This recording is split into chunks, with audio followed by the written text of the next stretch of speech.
pumunta kami dito, we've been to a lot of companies na rin. Marami sa diyan. 3 years na akong nag-full-time sa networking.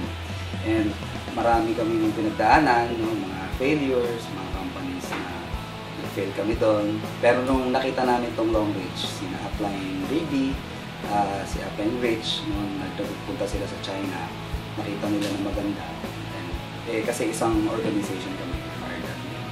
So, nung pumunta sila dito, alam mo naman, ako kasi, yes, upline ako eh.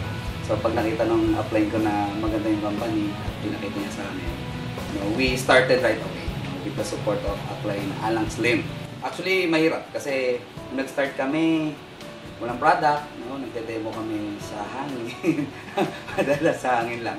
Tapos, we just cast visions sa mga tao na nakakausap namin. Nag-join naman, okay naman. At lahat na nag-stay ngayon, nandito na sa first year anniversary na. Nung nag-start kami sa Long Reach, wala akong doubt. Nung nakita namin to, tuloy-tuloy lang. Nakita ko maganda, nakita kong workable, because of the products and everything, yung opportunity na meron to start off. Dire-diretso lang kasi I am a believer of this industry and I know this industry will really boom sa buong mundo. I was a photographer. First, nag-graduate ako sa LaSalle as AV Communication. After noon, mga ilang months, tumambay ako. Tapos naging videographer sa events, more on events. So, I had my own studio sa Bacoor, Cavite. Because of Long Reach, I've been to 6 countries. So, kasama dyan yung US, yung Malaysia, Thailand, Singapore, China, Hong Kong. Yung future ba, yung mindsetting ko ngayon, it's very different. Kasi nakakita ko ng sobrang gandang liwanag, magandang future with this company. Kasi sobrang big time. Sarap siyang maging partner. 11 million plus square meters. So kung yun lang ang bibilangin mo, napakalaki ng Long Reach. And amazing. Hindi lang siya basta negosyo. Kasi yung napkin natin talagang, alam mo yun, yung ibang ma-operahan na, hindi na ma-operahan. And they're saving a lot of money.